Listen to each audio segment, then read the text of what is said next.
Salut à tous, c'est Yen Menby et je vous retrouve après de longs mois d'absence pour vous présenter la nouvelle série disponible depuis peu sur la chaîne, à savoir l'Appel de Cthulhu, le Murmureur. Culte morbide et satanique, dieu dimensionnel, monstre tentaculaire, lieu de folie et enquête dans une ambiance années 20, années folles.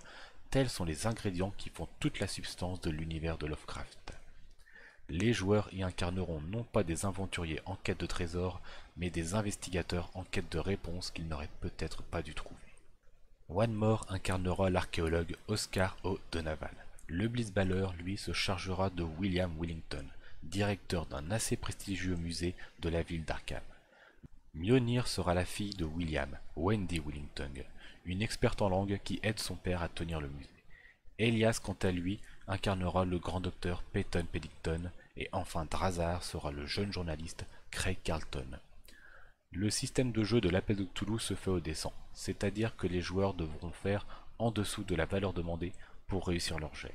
C'est-à-dire par exemple, si un joueur a 70 en intelligence, il devra faire au dé 70 ou moins pour réussir son action. À savoir que la réussite critique est à 1 et que l'échec critique est à 96 ou plus, voire 91 ou plus en cas de situation extrême. Oui, l'appel de Cthulhu, c'est méchant pour les joueurs.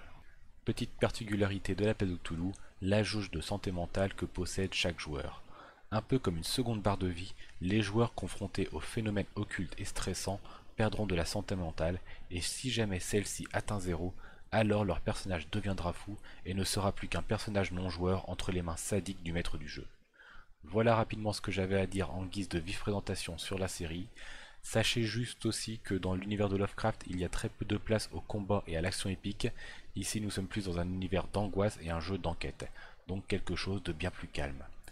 Aussi, je tiens d'ores et déjà à m'excuser de la piètre qualité du son lors des 13 premières minutes, mais on a eu énormément de problèmes techniques et nous avons changé à la va-vite notre moyen de communication. Aussi, en plein milieu de l'épisode 1, vous aurez un changement de visuel qui améliorera le son, mais qui hélas fera apparaître des webcams de très mauvaise qualité. J'espère que vous m'excuserez cela, j'apprends encore à bien faire et je continuerai d'améliorer tout cela pour les prochaines séries. Bref, fini le blabla et je vous invite maintenant à voir le premier épisode de l'Appel de Cthulhu, le Murmureur, et à commenter en dessous de la vidéo si le cœur vous en dit.